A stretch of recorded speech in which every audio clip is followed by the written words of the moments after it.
নবীর মতো সুন্দর কোন মানুষ এই পৃথিবীতে আল্লাহ বানান না। আমার মায়ার নবীকে আল্লাহ তাআলা সবচাইতে সুন্দর আকৃতির অধিকারী করে এই পৃথিবীর জমিনে বানিয়েছেন। এরা মিরপুরের মুসলমান গভীর মনোযোগ, আমার আপনার মায়ার নবী রহমতের নবী মিম্বারের ভিতরে বৈশা বয়ান শুরু করবেন। দেখেন যে মসজিদে নববীটা ভরপুর হয়ে গেছে। নবী আমার দেখতে পেলেন কিছু সাহাবায়ে কেরাম ঢুকতে পারতেছে না, জায়গা সংকলন। আমার মায়ার নবী সাহাবীদেরকে এবার ডাক দিলেন, ও সাহাবীরা রে, সামনের দিকে এগিয়ে আসো, সামনের দিকে এগিয়ে আসো। আমার মায়ার নবী ইশারা করতে দেরি হয়, সাহাবায়ে কেরাম সাথে সাথে সামনের দিকে এমন ভাবে চাপলেন, এক সাহাবী আমার মায়ার নবীর পা মুবারক পর্যন্ত চলে এসেছে। আল্লাহর নবী সরকারে দু আলম দ্বিতীয়বার আবারও ডাকলেন, ও সাহাবীরা সামনের দিকে আসো।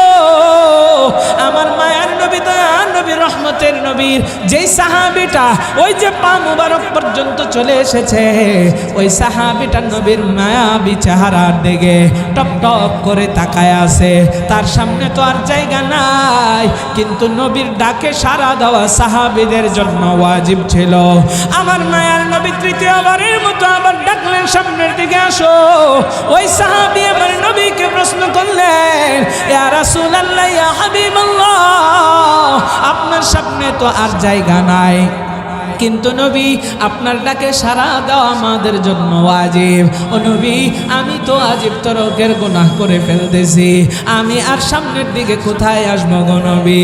আমার মায়ার নবী দয়ার নবী রহমতের নবী সাহাবীদেরকে জবাব জানায় দিলেন, রে সাহাবীরা রে, আমি একবার নয়, দুইবার নয়, তিনবার তোমাদেরকে সামনে আসার জন্য আহ্বান করলাম।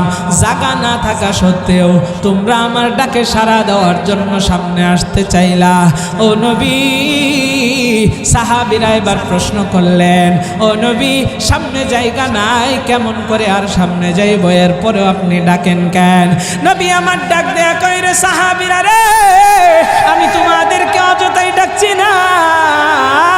সামনে জায়গা না থাকা সত্ত্বেও আমি তোমাদেরকে সামনের দিকে কেন আহ্বান করছি জানুনি?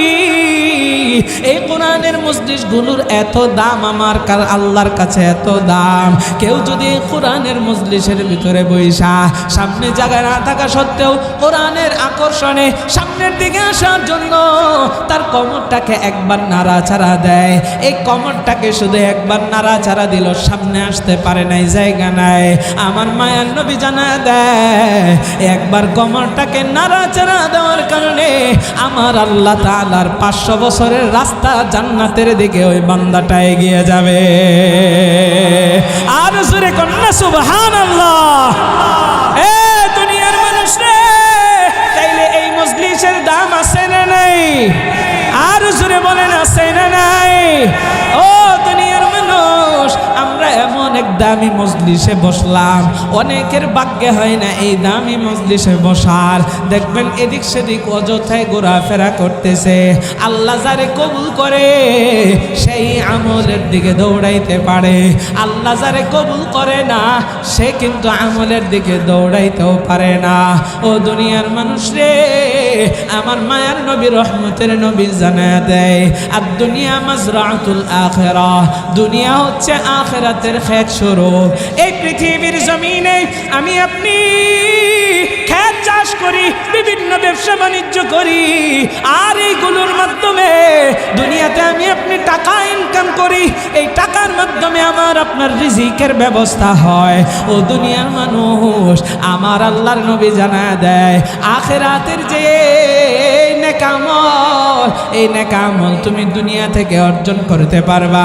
এই জন্য নবী বলেন, আর দুনিয়া মাজরাতুল আখিরাহ, দুনিয়া হচ্ছে আখিরাতের ক্ষেত স্বরূপ। সুতরাং এখনই আমাদের সময়, আল্লাহ আমাদেরকে বেশি বেশি আমল করার তৌফিক দান করুক। জোরে বলেন আমিন।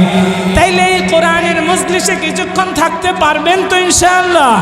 কারা কারা থাকতে পারবেন? দুইটা হাত তুলে আল্লাহরে দেখা দেন। লিল্লাহি তাকবীর, লিল্লাহি তাকবীর। আল্লাহ কবুল করুক। জোরে বলেন আমিন, আর জোরে বলেন আমিন। সম্মানিত হাজিরিন, চলেন তাহলে আমি আমার মূল যে বিষয়বস্তু নিয়ে আপনাদের সামনে আজকে বসলাম, আলোচনা করার ইচ্ছা পোষণ করলাম। আল্লাহ তাআলা আমার পাঠকৃত আয়াতের ভিতরে কি বলেছেন একটু দিলের কান লাগায়া মনোযোগ দিয়ে শোনার চেষ্টা করবেন। পাশাপাশি আপনারা আমার আলোচনাটা বুঝতেছেন কিনা সেই বিষয়টা আমি আপনাদেরকে জিজ্ঞাসা করলে অবশ্যই আমাকে যদি আপনারা জবাব দেওয়া সহযোগিতা করেন তাইলে আমিও বুঝতে পারবো যে আবার আলোচনাটা আপনারা মনোযোগ দিয়ে শুনতেছেন, কিছু এখান থেকে বুঝতেছেন। তাইলে আমি কিছু জিজ্ঞাসা করলে বা সুবহানাল্লাহ আলহামদুলিল্লাহর আওয়াজটা আমাকে একটু জোরে দিতে পারবেন তো ইনশাআল্লাহ? আর জোরে বলেন, পারবেন তো ইনশাআল্লাহ?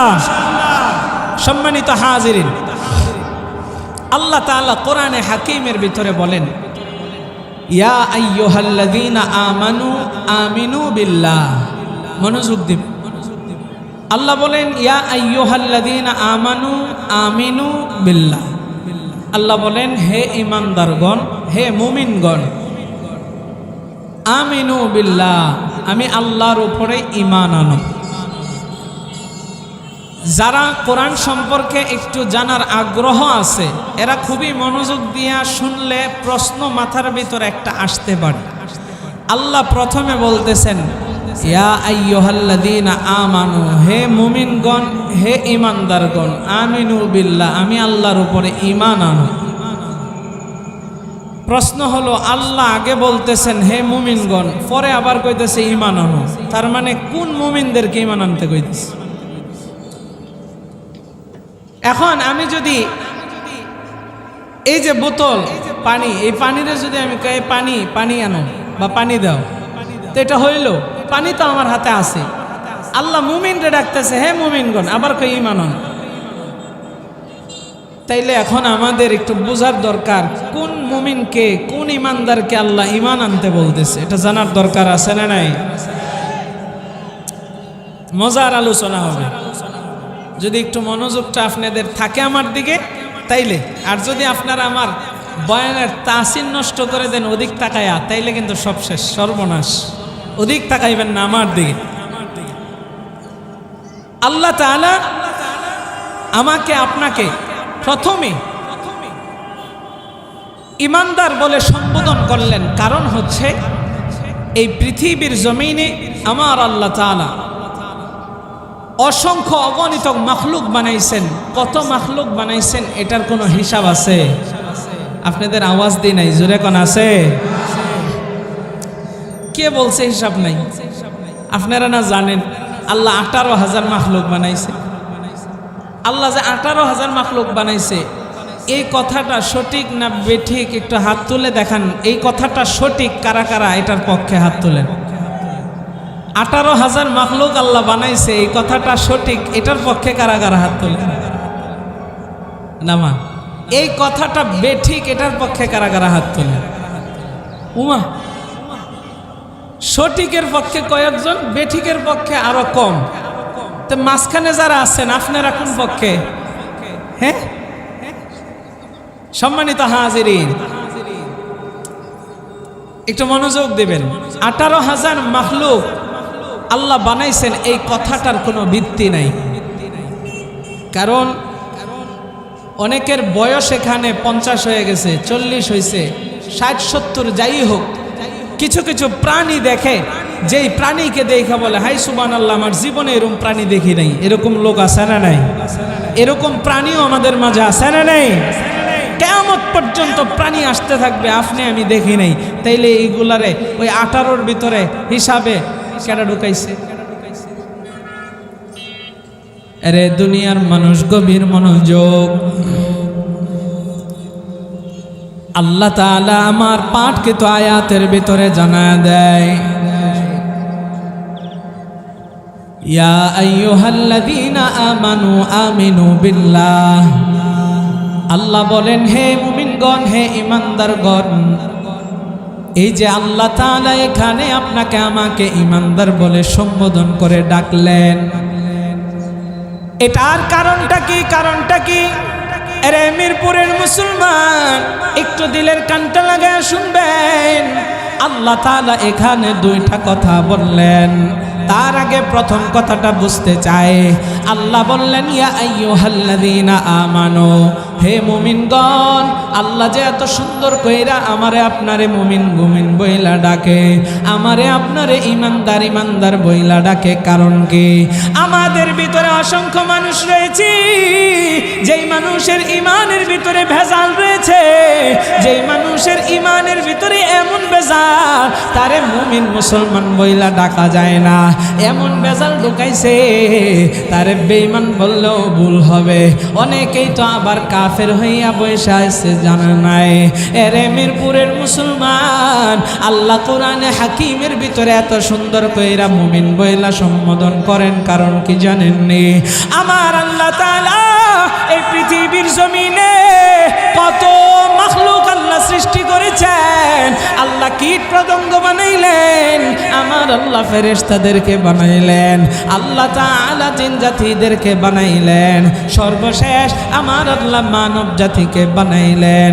আমার আল্লাহ তাআলা আপনাকে আমাকে বানানোর পর আপনার আমার আদি পিতার পায়ের ভিতরে আল্লাহ সম্মান সূচক সেজদা দেওয়াইলেন ফেরেশতাদেরকে, জিন জাতিদেরকে।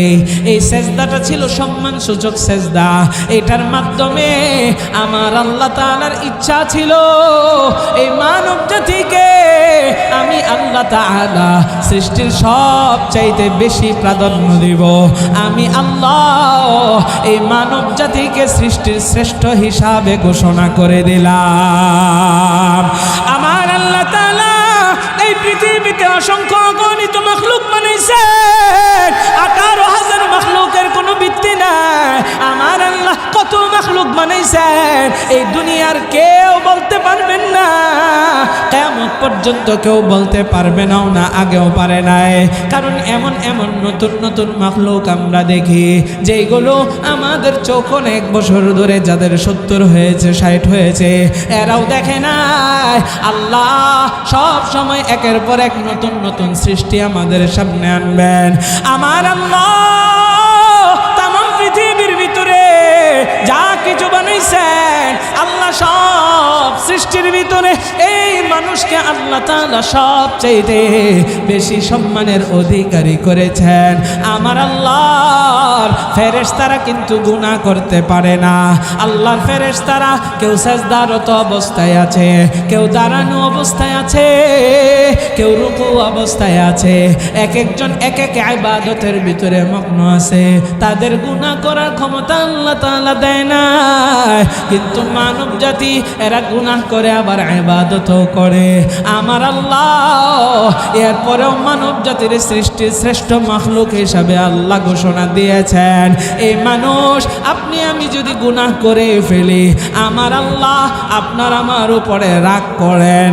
তবে আল্লাহ ঘোষণা দিয়ে রেখেছেন, আপনি গুনাহ করে আমার আল্লাহর কাছে যদি আপনি মাফ চান, আমার আল্লাহ এমন খুশি হয় ওই বান্দার গুনাহটারে আল্লাহ সাথে সাথেই মাফ করে দেয়। আল্লাহ তাআলা সৃষ্টির শ্রেষ্ঠ মাখলুক হিসাবে আমাকে আপনাকে বানাইছেন। আমার আল্লাহ শুধুমাত্র আপনাকে আমাকে সৃষ্টির শ্রেষ্ঠ মাখলুক ঘোষণা করেই চুপ হয়ে যান না। আমার আল্লাহ তাআলা চাইলে পারতেন এই পৃথিবীর জমিনে আল্লাহ আপনারে কুকুর বানাইতে, শুকুর বানাইতে। একবারের জন্য আল্লাহর কাছে চাই নাই গো দয়ার মালিক, আপনি আমারে কুকুর শুকুর বানায়েন না, মানুষ বানায়েন। আল্লাহ ইহসান করিয়া আপনারে আমারে ভালোবাসা আমার আল্লাহ তাআলা আপনারে আমারে মানুষ হিসাবে বানাইছেন। এরে দুনিয়ার মানুষ রে, এই পৃথিবীর জমিনে কত মানুষ রয়েছে, বিভিন্ন ধর্মাবলম্বী রয়েছে, কেউ হিন্দু ধর্মের, কেউ বৌদ্ধ ধর্মের, কেউ খ্রিস্ট ধর্মের, কেউ আবার ইহুদি। আল্লাহ তাআলার জমিনে অসংখ্য মানুষ বিভিন্ন ধরনের ধর্ম তারা পালন করে, কিন্তু আমার আল্লাহ আপনাকে আমাকে অন্য কোনো ধর্মের ভিতরে বানান নাই। আল্লাহ আমারে সৃষ্টির শ্রেষ্ঠ মাখলুক বানাইছেন তো বানাইছেন। আমার আল্লাহ তাআলা আপনাকে তার সবচাইতে পছন্দের ধর্ম, মনোনীত ধর্ম এই ইসলাম ধর্মের অনুসারী বানাইয়া আমারে আপনারে আমার আল্লাহ মুসলমান হিসাবে কবুল করেছে। আরে মিরপুরের মুসলমান, শুধু তাই নয়, আমার আল্লাহ তাআলা এই পৃথিবীর জমিনে বাবা আদম থেকে নিয়ে কিয়ামত পর্যন্ত কত মানুষ আল্লাহ বানাইবেন। বাবা আদম থেকে নিয়ে ঈসা নবী পর্যন্ত আল্লাহ কত নবী রাসূল পাঠাইছেন তারও হিসাব নাই। ও দুনিয়ার মানুষ, আমার আল্লাহ তাআলা চাইলে আপনাকে আমাকে কিন্তু পারতেন আদম নবীর উম্মত বানাইতে, নূহ নবীর উম্মত বানাইতে, ঈসা নবীর উম্মত বানাইতে। আমার আল্লাহর কাছে একবারের জন্য বলি নাই আপনি আখেরি নবীর উম্মত বানাইয়েন। আমার আল্লাহ ইহসান করিয়া দয়া কইরা ভালোবাসা আপনারে আমারে এমন এক নবীর উম্মত বানাইছেন যেই নবীর আগে অন্য কোন নবী জান্নাতে যেতে পারবে না। আমার মায়ের নবী দয়ার নবী জানায়া দেয় আমি মুহাম্মাদুর রাসূলুল্লাহ সাল্লাল্লাহু আলাইহি ওয়াসাল্লাম আগে জান্নাতে প্রবেশ করব, এরপরে অন্যান্য নবীর উম্মতেরা প্রবেশ করবেন। ও দুনিয়ার মানুষ, অন্যান্য নবীরা প্রবেশ করবেন।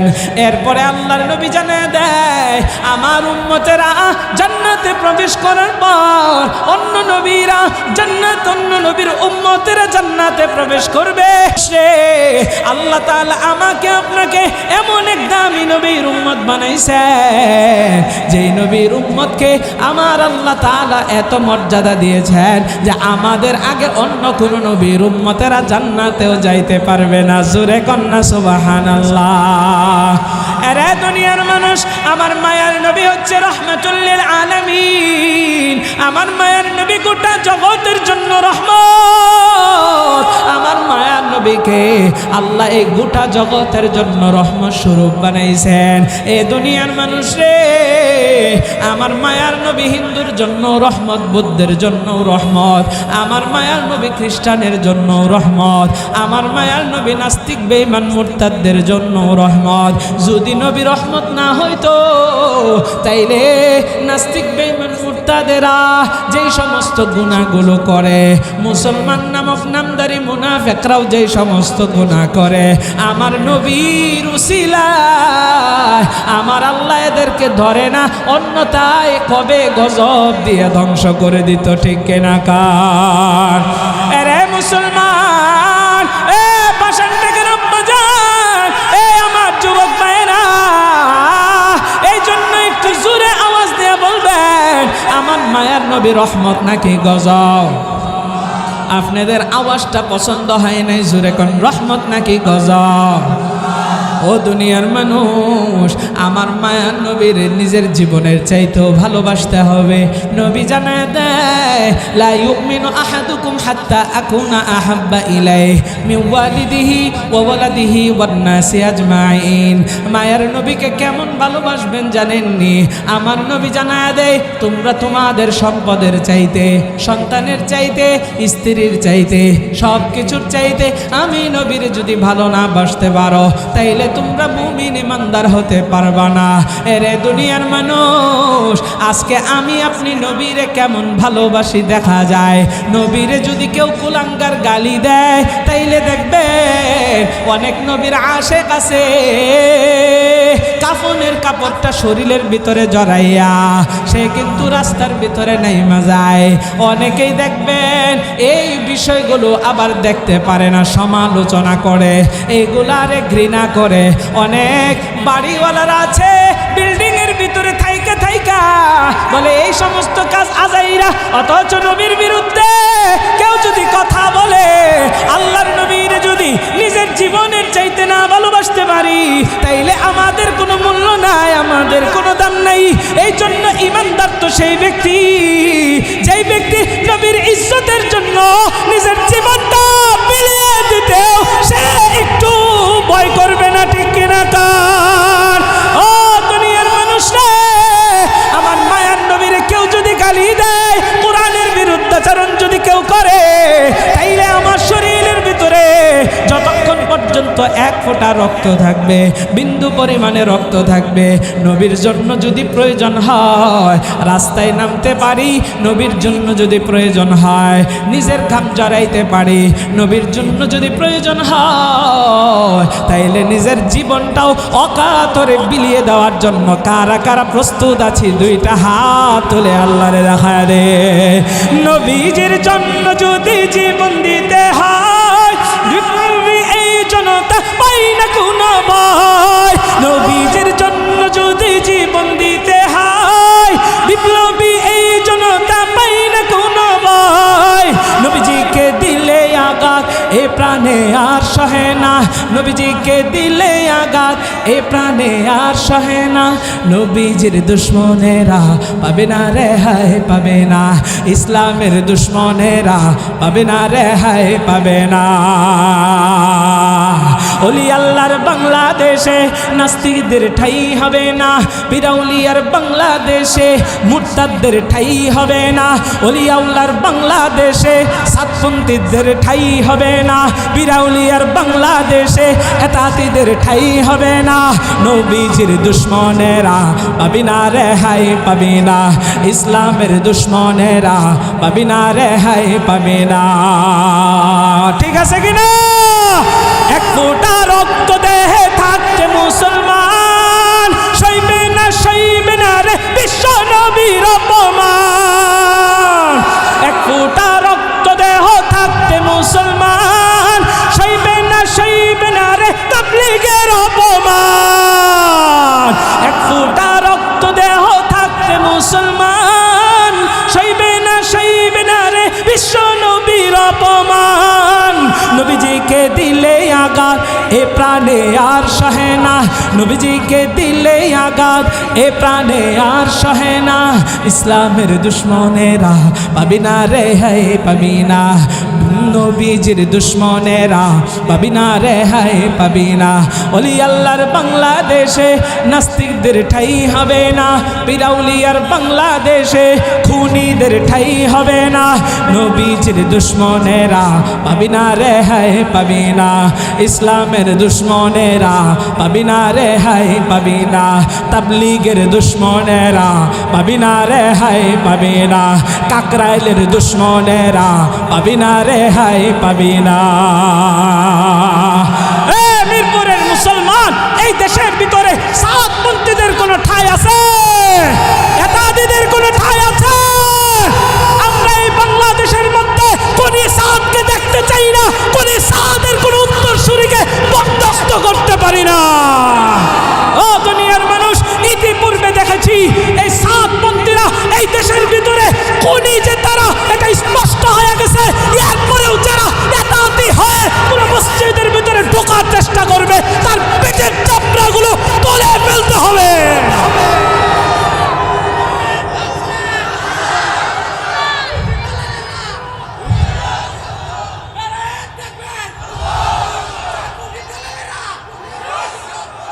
সম্মানিত হাজিরিন, আমরা ইতিপূর্বেই দেখেছি আমাদের 2018 সালে বিশ্ব ইজতেমার ভিতরে আলেম ওলামাদের উপরে সাতপন্থীরা যেইভাবে আঘাত করেছে, কচি কাঁচা মাসুম বাচ্চাদের উপরে যেইভাবে আঘাত করেছে, আমরা স্পষ্ট সেই সময় দেখেছি এদের আসল চরিত্র। আমার বাড়ি হচ্ছে 52 নম্বর ওয়ার্ড, মুদাফা মাদ্রাসা, দাউরা হাদিস বিশাল মাদ্রাসা আমার বাবার মাদ্রাসা। আমার বাবা শেখুল হাদিস আল্লামা আব্দুর রাকিব আকন্দ হাফিজাহুল্লাহ। আমাদের মাদ্রাসার সামনে দিয়ে দেখি এতাতির কয়েকটা যায় আর কয় জিহাদ করে আসছি, চিল্লায় এখন নাউজুবিল্লাহ। মুসলমান রে মাইরা, আলেম উলামা রে মাইরা, কচি কাছা বাচ্চাদেরকে, তলেবে আলেমদেরকে মাইরা ওরা নাকি জিহাদ করেছে। চিন্তা করছেন কত বড় এরা সন্ত্রাসী, কত বড় নিচু মন মানসিকতার লোক, কত বড় খারাপ হলে, কত বড় তাদের মনটা জঘন্যতম পাথর হলে এরকম কথা তারা বলতে পারে। যাই হোক, 2018 সালে আমরা ক্ষমা করে দিয়েছি। আমাদের উলামায়ে কেরামরা যেই নির্দেশনা দিবেন আমরা সেটা মেনে নিয়েছি। উলামায়ে কেরাম এদেশের তাওহীদি জনতা, যারা সত্যিকারের আশিকে রাসূল, সত্যিকারের কোরআন প্রেমিক, সত্যিকারের তাবলীগ প্রেমিক, যারা মাঠে ময়দানে কোরআনের জন্য কাজ করে, এরা কখনো অরাজকতা সৃষ্টি করতে পারে না। এরা কখনো দেশের ভিতরে একটা গন্ডগোল লাগুক এটা চায় না এ দুনিয়ার মানুষ। সেই জন্য আমরা সেটাকে ভুলে যাওয়ার চেষ্টা করছিলাম, আবারও চাইছিলাম হাতে হাত রেখে কোরআনের ময়দানে আমরা একই সাথে দাওয়াতগুলো দিয়ে যাই। কিন্তু না, আমরা দেখতে পেয়েছি তাদের আসল চরিত্র। এই স্বৈরাচারের পতন 2024-এর 5 আগস্ট হওয়ার পরে এরা আবারও এই দেশের ভিতরে স্বৈরাচারের প্রেতাত্মা রূপে আমাদের সামনে প্রকাশ হয়ে গেছে। ঠিক কিনা? স্বৈরাচারের দূষর, এটা তো স্পষ্ট সবাই জানে। কারণ তাবলীগের যারা লিড দিচ্ছে বাংলাদেশে, এরা হচ্ছে এক একটা আওয়ামী লীগের বিভিন্ন ধরনের কেন্দ্রীয় পর্যায়ের লোক, যার নাম ইর্তেজা হাসান, ওয়াসিফ, নাসিব, বিভিন্ন মুআজ বিন নূর সহ যারা গণ রয়েছে, এরা এক একটা আওয়ামী লীগের সাথে সরাসরি সম্পৃক্ত। এই দেশে একটা অরাজকতা সৃষ্টি করার জন্য এরা ইস্তেমার মাঠে আবার হত্যাকাণ্ড চালিয়ে এরা আমাদের সামনে প্রকাশ করে দিয়েছে।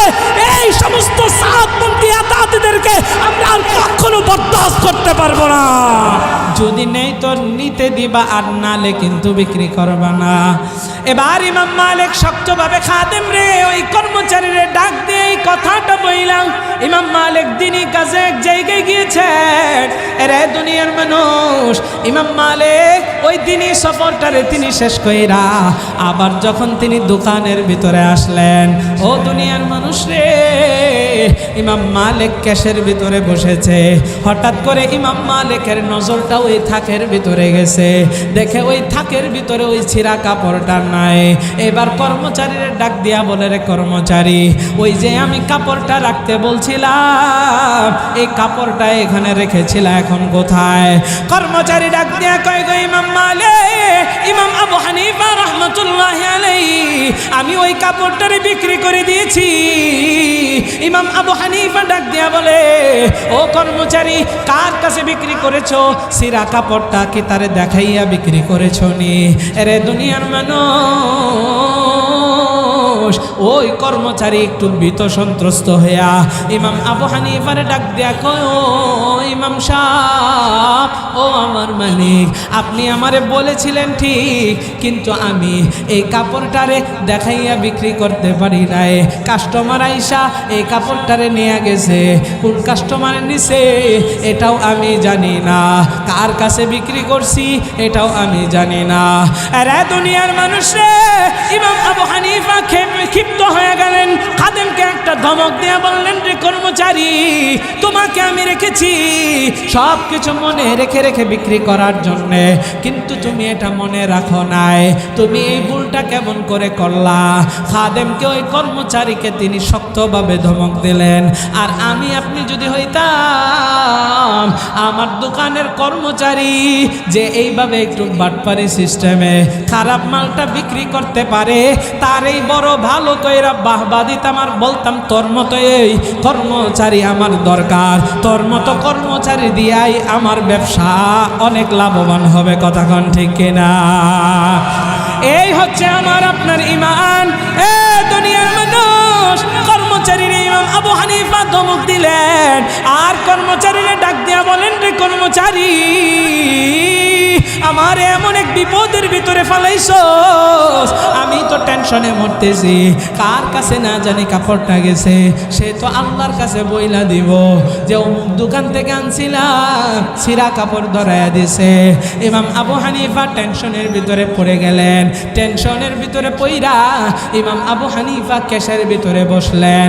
ও দুনিয়ার মানুষ, ইমাম আবু হানিফা বিশাল বড় দোকান, অনেক কাপড়ের অনেক বড় ব্যবসা। ইমাম আবু হানিফার ওই যে সিন্দুকটা রয়েছে, এই সিন্দুকটার ভিতরে সারা দিনের ব্যবসার টাকা জমা হয়ে আছে।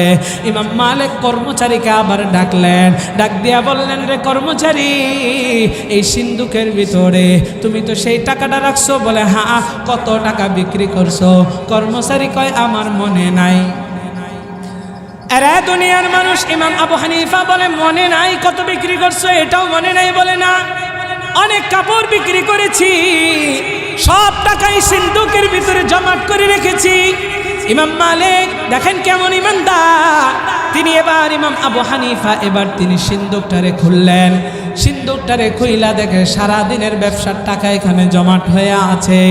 ও দুনিয়ার মানুষ, কত টাকায় বিক্রি করেছে ইমাম আবু হানিফা জানে না, কর্মচারী বলতে পারে নাই। ইমাম আবু হানিফার ইমান দেখেন কত মজবুত। তিনি এবার সমস্ত টাকাগুলো হাতের ভিতরে নিলেন। তার তো জানা নাই কত বিক্রি করছে সেরা খবরটা। এই সন্দেহ মনের ভিতরে রাইখা লাভ নাই।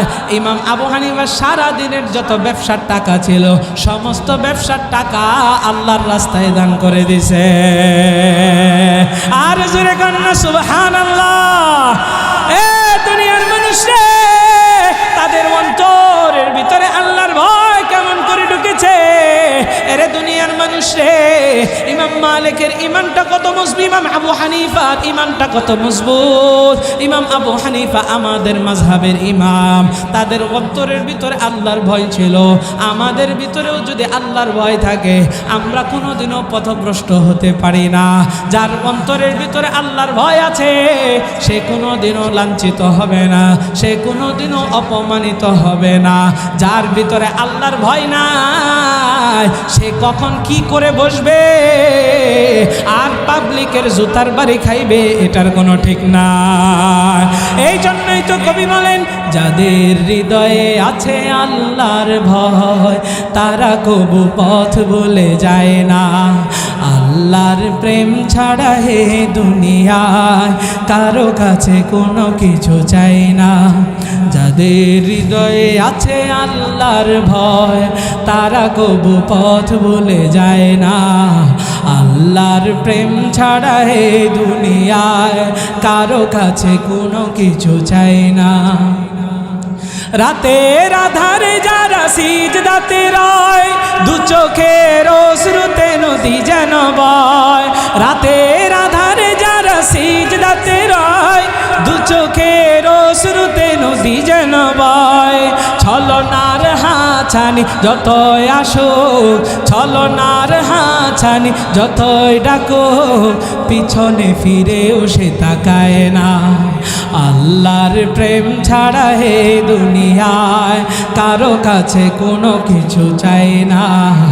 যাদের হৃদয়ে আছে আল্লাহর ভয়, তারা কবু পথ ভুলে যায় না। আল্লাহর প্রেম ছাড়া হে দুনিয়ায় কারো কাছে কোনো কিছু চাই না। হেরার আলোতে যার হৃদয় রঙিন, হাতে আল কোরআনের দীপ্ত সঙ্গীন।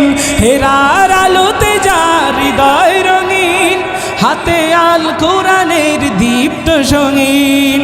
শত্রুর কবু চোখ রাঙানি, শত্রুর কবু চোখ রাঙানি, কখনো সে ভয় পায় না। আল্লাহর প্রেম ছাড়া হে দুনিয়ায় কারো কাছে কোনো কিছু চাই না। যাদের হৃদয়ে আছে আল্লাহর ভয়, তারা কবু পথ ভুলে যায় না। আল্লাহর প্রেম ছাড়া হে দুনিয়ায় কারো কাছে কোনো কিছু চাই না। সব কিছু দেওয়ার মালিককে, ঈমানের পাওয়ার দিয়ে বলেন না দেওয়ার মালিককে। এ দুনিয়ার মানুষ রে, অন্তরের ভিতরে আল্লাহর ভয় রাইখা চলেন, তাইলে দেখবেন আপনার জীবনটা কত সুন্দর। আপনার অন্তরের ভিতরে আল্লাহর ভয় নাই থাকলে, তাহলে আপনার অন্তরের ভিতরে শয়তান বাসা বাঁধবে, শয়তান প্রস্রাব করতে পারবে। মানুষকে আপনি ধোঁকা দেওয়ার চেষ্টা করতে পারবেন, মানুষকে ঠকানোর চেষ্টা করতে পারবেন। এরে দুনিয়ার মানুষ, আপনার আমার ঈমানটারে বড় মজবুত করতে হবে। ও দুনিয়ার মানুষ, আপনাদেরকে ওই যে ব্যবসার কথা বলছিলাম, যারা মানুষকে ধোঁকা দেয় তারা কিন্তু নবীর উম্মত নয়। আল্লাহর নবী বিশ্ব নবী রাহমাতুল লিল আলামিন একদিন বাজারের ভিতরে গেলেন, হঠাৎ করে দেখলেন একটা বিশাল বড় আটার বস্তা নিয়ে একজন ব্যবসায়ী বসে আছে।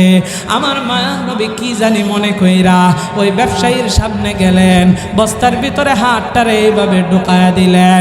তিনি দেখলেন আটা উপর দিয়া শুকনা আর ভিতর দিয়া ভেজা। নবী স্পষ্ট বুঝতে পারলেন এইভাবে ব্যবসায়ীটা মানুষকে ধোঁকা দিতেছে। আল্লাহর নবী বলেন, মান গশানা ফালাইসা মিন্না, যে মানুষকে ধোঁকা দেয় সে আমার উম্মত নয়। একটু জোরে বলেন না নাউজুবিল্লাহ। যে মানুষকে ধোঁকা দেয় সে কার উম্মত না? নবীর উম্মত না। কত বড় শক্ত কথা। এই জন্য মানুষকে ধোঁকা দেওয়া যাবে? আর জোরে বলেন যাবে? এই নবী আমার হাদিসের ভিতরে জানা দেয়, আত্তাজিরুস সুদুকুল আমিন মা'আন নবিয়্যিন ওয়াস-সিদ্দীকিন ওয়াশ-শুহাদা'i ওয়াস-সালিহিন আমার নবী বলেন আমানতদার ব্যবসায়ীর কত দাম জানেননি মানুষ? নবী আমার জানায় আমানতদার ব্যবসায়ী যারা হবে তারা সাদিকিনদের সাথে জান্নাতে থাকবে, জান্নাতে থাকবে, শুহাদায়ে কেরামগণের সাথে জান্নাতে থাকবে, এমনকি নবীদের সাথে আল্লাহ তাদেরকে জান্নাত দিবেন। জোরে কন্না সুবহানাল্লাহ। আরে দুনিয়ার মানুষ, মানুষকে যদি আপনি খুশি করেন তাইলে আল্লাহ কিন্তু আপনাকে অবশ্যই উত্তম প্রতিদান দিবেন, আপনার ঈমানটাও মজবুত হবে। আমার আল্লাহ তাআলা ওই যে ঈমান নবায়ন করতে বললেন, তাইলে প্রকৃত মুমিনের পরিচয় হলো, মুমিন তো সেই ব্যক্তি যে ব্যক্তি কাউরে কষ্ট দেয় না, কাউরে ধোঁকা দেয় না। ঈমান পরিপূর্ণ হয় তিনটা জিনিসে। একটু জোরে বলবেন ঈমান পরিপূর্ণ হয় কয় জিনিসে? আর জোরে বলেন না কয় জিনিসে? এই যে আপনার আমার দামি ঈমান, এই ঈমানের জন্যই কিন্তু আপনি আমি জান্নাত পাবো। আর যাদের ঈমান নাই, বেঈমান, এদের জন্য কোনো জান্নাতে যাওয়ার সুযোগ নাই। এই দামি ঈমানটা পরিপূর্ণ হয় কয় জিনিসে?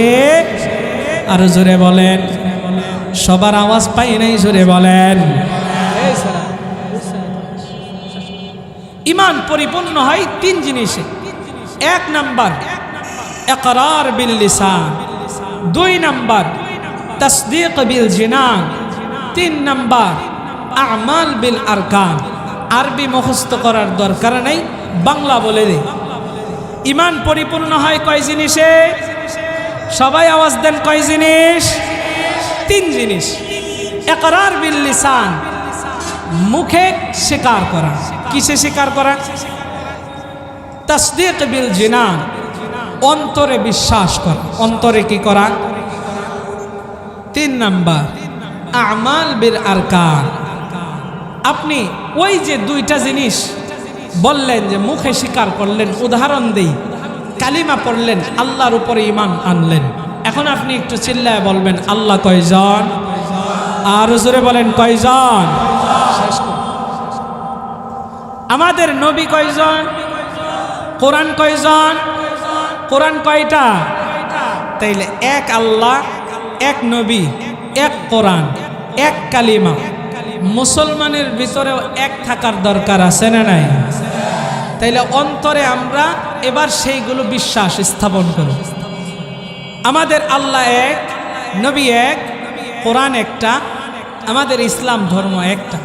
এই যে আপনি কথাগুলো মুখে স্বীকার করলেন, অন্তরে এবার আপনি বিশ্বাস যদি করেন, তাইলে আমাদের ঈমান পরিপূর্ণ হওয়ার দুইটা পূরণ হয়ে যাবে। মুখে স্বীকার করলেন, অন্তরে বিশ্বাস করলেন না, আপনার ঈমানের ভিতরে ভেজাল আছে না নাই? দেখবেন অনেকেই বলে আমি এক আল্লাহকে বিশ্বাস করি, আমি এক নবীকে বিশ্বাস করি, কিন্তু কোরআনকেও বিশ্বাস করে, কোরআনের কিছু বিষয়কে আমি বিশ্বাস করি না। কি বিষয়? জিহাদের কথা শুনলে তাদের চুলকানি শুরু হয়ে যায়। আর যেই আলেম জিহাদের কথা বয়ান করে, সেই আলেমকে জঙ্গিবাদী আর উগ্রবাদী বলে তকমা লাগাইতে চায়। কথা কন ঠিক কিনা? তাইলে সে অন্তরে বিশ্বাস করে নাই, মুখে বলছে, অন্তরে বিশ্বাস করে নাই। কোরআনের একটা আয়াতকেও স্বীকার করছে, তার ঈমান আছে। এই জন্য বলে মুখে যা বিশ্বাস করবেন সব বিশ্বাস করলেন, আপনার ঈমানের একটা পরিপূর্ণ হলো। এবার অন্তরে বিশ্বাস করবেন, তাসদীক বিল জিনান, দুইটা পরিপূর্ণ হলো। এখন আপনি যদি তিন নাম্বার আমাল বিল আরকান, নিজের আমলের ভিতরে এগুলোর বাস্তবায়ন করেন, তাইলে আপনি পরিপূর্ণ মুসলমান। রে দুনিয়ার মানুষ, গভীর মনোযোগ। আমাদের ভিতরে অনেকেরই কিন্তু এই তিনটা পরিপূর্ণ নাই। এক নাম্বার, আপনি আমি মুখে স্বীকার করলাম আল্লাহ এক, রসুল এক, আমাদের কোরআন এক। দুই নাম্বার, অন্তরে বিশ্বাস করলেন, কিন্তু তিন নাম্বার আমলের মধ্যে বাস্তবায়ন করলেন না। এই তিন নাম্বারে আইসা আমি আপনি অনেকে ধরা খায়া যায়। কেমন ধরা খায়? কেমন ভাবে? অনেকেই দেখবেন এইগুলো বিশ্বাস করে, কিন্তু আমলের মধ্যে বাস্তবায়ন করতে পারে না। কোরআন বিশ্বাস করেছেন, মুখেও বললেন, অন্তরেও বললেন, কিন্তু কোরআনের সব হুকুমগুলো আপনি মেনে নিলেন না। তাইলে তিন নম্বরে আপনার আমলের ভিতরে বাস্তবায়ন হয় নাই, এই জন্য আপনি প্রকৃত মুমিন হতে পারেন নাই, ইমানদার হতে পারেন নাই।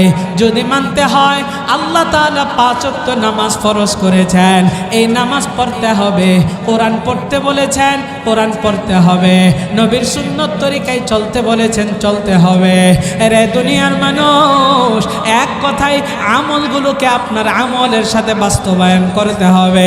যদি আপনি বাস্তবায়ন করতে পারেন তাইলে আপনি প্রকৃত ইমানদার। কিন্তু আমাদের ভিতরে অসংখ্য মুসলমান আছে, নামাজ পড়ে না, রোজা রাখে না, ইবাদত বন্দেগীর ধার ধারে না, অনেকে ইবাদতকে তারা দেখতে পারে না, ইসলামের ভিতরে বেজাল লাগায়, বিভিন্ন সময় কোরআন হাদিসের অনেক কথাগুলো তারা পছন্দ করে না, তাদের ভিতরে ঈমান নাই। আমার আল্লাহ এই সমস্ত চাপাবাজ ঈমানদারদেরকে ডাইকা ডাইকা বলেন, ইয়া আইয়ুহাল্লাযীনা আমানু, হে মুমিনগণ, হে ঈমানদারগণ। মুমিন আর ঈমানদার বইলা সম্বোধন করেছেন আল্লাহ আপনাকে আমাকে ভালোবাসেন বিদায়। এবার আল্লাহ দ্বিতীয় বলতেছেন, আমিনু বিল্লাহ, আমি আল্লাহর উপরে ঈমান আনো। আল্লাহর উপরে ঈমান আনার জন্য 3টা কাজ করতে হবে। 1 নাম্বার মুখে স্বীকার করতে হবে, 2 নাম্বার অন্তরে বিশ্বাস করতে হবে, 3 নাম্বার আমলের ভিতরে বাস্তবায়ন করতে হবে। তাইলে আমি প্রকৃত মুমিন, প্রকৃত ঈমানদার, অন্যথায় আমি প্রকৃত মুমিন ঈমানদার হতে পারি নাই। আল্লাহ আমাদের সবাইকে আমাদের প্রত্যেকটা জীবনে যেন আমরা পরিপূর্ণ খাঁটি মুমিন হতে পারি, আমল করে করে নিজের জীবনটাকে শেষ করতে পারি, সেই তৌফিক দান করুক। জোরে বলেন আমিন, আর জোরে বলেন না আমিন। সর্বদাই ইসলামের পক্ষে থাকবেন, সর্বদাই কোরআনের পক্ষে থাকবেন, সর্বদাই হকের পক্ষে থাকবেন, সর্বদাই হক্কানি আলেম উলামাদের পক্ষে থাকবেন। কারা কারা সব সময় ইসলামের জন্য আলেম উলামাদের পক্ষে থেকে যে কোনো বাতিলের মোকাবেলা করতে রাজি আছেন, 2টা হাত তুলে আল্লাহকে দেখায় দেন। লিল্লাহি তাকবীর।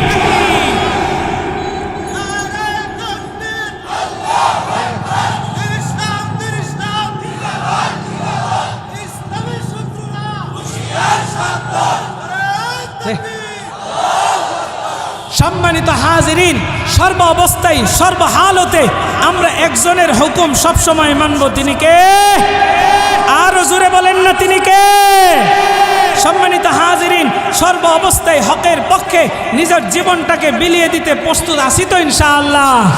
শুনলেন শুনলেন মিরপুরবাসী, শুনলেন মিরপুরবাসী, শুনলেন দিয়া মহন, ভালো লাগলো আপনাদের এই মাহফিল আয়োজন, আরে ভালো লাগলো আপনাদের এই তাফসীর আয়োজন।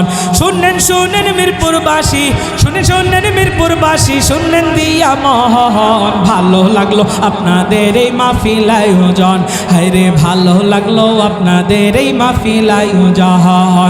5 তারিখে স্বৈরাচারের পতন হয়েছে ভাই, ক্ষমতার দাপট দেখাইয়া মাহফিল বন্ধ না।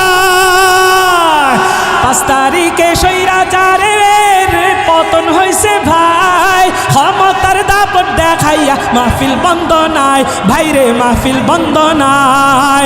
ভবিষ্যতে যদি কেহ, ভবিষ্যতে যদি কেহ মাহফিল বন্ধ করতে চায়, জুতার ভারী জারুর বাড়ি রেডি আছে তাই। 5 তারিখে স্বৈরাচারের পতন হয়েছে ভাই, ক্ষমতার দাপট দেখাইয়া মাহফিল বন্ধ নাই, ভাইরে মাহফিল বন্ধ নাই। ভবিষ্যতে যদি কেহ, ভবিষ্যতে যদি কেহ মাহফিল বন্ধ করতে চায়, জুতার বাড়ি জারুর বাজি রেডি আছে তাই, জুতার বাড়ি রেডি আছে সব সময় তাই। শুনলেন মিরপুরবাসী, শুনলেন মিরপুরবাসী, শুনলেন দিয়া মহন, ভালো লাগলো আপনাদের এই তাফসীর আয়োজন, হায়রে ভালো লাগলো আপনাদের এই তাফসীর আয়োজন। এই মাহফিলে আসছেন যারা মুসলমান সবাই, কারো গায়ে লেখা তো নাই তাবলীগ চরমোনাই। এই মাহফিলে আসছেন যারা মুসলমান সবাই, no Awami League no BNP no Charmonai. আমরা সবাই আল্লাহর গোলাম জান্নাতে যেতে চাই, আমরা সবাই নবীর উম্মত জান্নাতে যেতে চাই। কারা কারা জান্নাত চান হাত জাগান সবাই, যারা যারা জান্নাত চান হাত জাগান সবাই। হাতে লারা দেন সবাই, হাতে লারা দেন সবাই, হাতে লারা দেন সবাই। দিন ইসলামের পথে চলবো, আল্লাহু আকবার বলেন সবাই। নারায়ে তাকবীর, নারায়ে তাকবীর। কোরআন সুন্নাহর আলো, কোরআন হাদিস যেখানে, ওয়াজ মাহফিল যেখানে, হক্কানি আলিম উলামা যেখানে, তাফসীর মাহফিল যেখানে, গান বাজনা যেখানে, যাত্রা পাল্লা যেখানে, নাচানাচি যেখানে, নারায়ে তাকবীর। আমাদের এই বাংলাদেশটা ইসলামের বাংলাদেশ, আমাদের এই বাংলাদেশটা কোরআনের বাংলাদেশ। আমাদের এই বাংলাদেশ থেকে ইসলামকে পশ্চিম কালেও কেউ মুছে দিতে পারবে? ইসলাম আছে আর ইসলাম থাকবে, ইসলামী রাজনীতি চলছেই চলবে। ইসলাম আছে আর ইসলাম থাকবে, ইসলামী রাজনীতি চলছেই চলবে। নেতা নয় নীতি চাই, কোরআনী শাসন চাই, নেতা নয় নীতি চাই, কোরআনী শাসন চাই। ইসলামী হুকুমত চাই চাই চাই, তাই মন গড়া মতবাদ যাক নিপাত যাক, মন গড়া মতবাদ যাক নিপাত যাক। কোরআনী শাসন হোক নবচেতনার ডাক। ইসলাম আছে আর ইসলাম থাকবে, ইসলামী রাজনীতি চলছেই চলবে। ইসলাম আছে আর ইসলাম থাকবে, ইসলামী রাজনীতি চলছেই চলবে চলবে। এই দেশে চলবে না কোনো নাস্তিক মুরতাদের যুক্তি, তাদেরকে হটাতেই দরকার আল্লামা মামুনুল হকের মতো ব্যক্তি। এই দেশে চলবে না কোনো নাস্তিক মুরতাদের যুক্তি, তাদেরকে হটাতেই দরকার আল্লামা সাইদির মতো ব্যক্তি। যেখানেই প্রতিরোধ সেখানেই প্রতিশোধ, যেখানেই প্রতিরোধ সেখানেই প্রতিশোধ। তৈরি আমাদের থাকতে হবে ইনশাআল্লাহ। ইসলাম আছে আর ইসলাম থাকবে, ইসলামী রাজনীতি চলছেই চলবে। ইসলাম আছে আর ইসলাম থাকবে, ইসলামী রাজনীতি চলছেই চলবে। নেতা নয় নীতি চাই, কোরআনী শাসন চাই, ইসলামী হুকুমত চাই চাই চাই। নেতা নয় নীতি চাই, কোরআনী শাসন চাই, ইসলামী হুকুমত চাই চাই চাই। তাই মন গড়া মতবাদ যাক নিপাত যাক, মন গড়া মতবাদ যাক নিপাত যাক। কোরআনী শাসন হোক নবচেতনার ডাক। ইসলাম আছে আর ইসলাম থাকবে, ইসলামী রাজনীতি চলছেই চলবে। ইসলাম আছে আর ইসলাম থাকবে, ইসলামী রাজনীতি চলছেই চলবে চলবে চলবে। নারায়ে তাকবীর। সম্মানিত হাজিরিন, আজকে তৃতীয় এই চতুর্থ বার্ষিক মাহফিলে তৃতীয় বছরে আমি পদার্পণ করেছি, মানে আমি এসেছি। আজকে 3 বছর যাবৎ আসতেছি।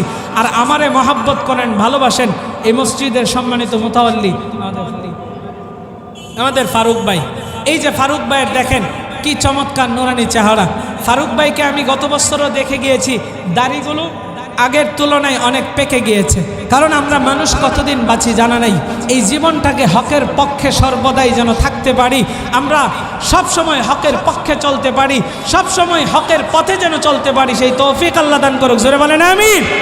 এই যে ফারুক ভাই আমাকে মহাব্বত করে ভালোবেসে এখানে এনেছেন, আজকে ফারুক ভাইয়ের এই মাহফিলের ভিতরে যেহেতু একটা ঘটনা ঘটেছে, সাদ ফাত্তিদের বিরুদ্ধে আমি কথা বলতে গিয়েছি, এখানে যারা বাধা দিয়েছে, আমি একটু ফারুক ভাইয়ের কাছ থেকে শুনতে চাই, আপনার এই মসজিদে কোনো সাদপন্থী খুনিদেরকে জায়গা কি আপনি দেন? দেন না? ফারুক ভাই আপনার বলতে হবে দেন। ফারুক ভাই এই মসজিদের মুতাওয়াল্লি, পোস্টারের ভিতরেও লেখা আছে এই মসজিদের মুতাওয়াল্লি আমাদের ফারুক ভাই। এই মসজিদ কেন, মিরপুরের যে সমস্ত মসজিদে হক্কানি উলামায়ে কেরামগণ আছেন, আপনারা যারা হকের পক্ষে আছেন, আজ থেকে ওয়াদা করেন, আজ থেকে তওবা করেন, প্রতিজ্ঞা মসজিদে সাতপন্থীদের জায়গা হবে না। এই খুনিদের সাথে আমরা নাই। ফারুক ভাই হাত উঠায় দেখায় দেন, আপনি এই খুনিদেরকে আপনার মসজিদে জায়গা দিবেন না। কথা কন, কথা কন। ফারুক ভাই আপনার এই মাহফিলের প্যান্ডেলের পাশে এরকম একটা কাজ করবে। আজকে নভেম্বর সেপ্টেম্বর থেকে আমি ওয়াজ মাহফিলে লেগেছি, বয়ানে শুরু করেছি। সাতপন্থীরা কিছুদিন আগে যেইভাবে হত্যা করেছে, আপনি কি জানেন পত্রিকার ভিতরে দেখেছেন 4 জন মানুষকে তারা হত্যা করেছে? না, আমরা তুরাগ নদীর ভিতরে গলা কাটা অবস্থায়, কাল্লা নাই, মাথা নাই, আরো 4টা লাশ আমরা দেখেছি।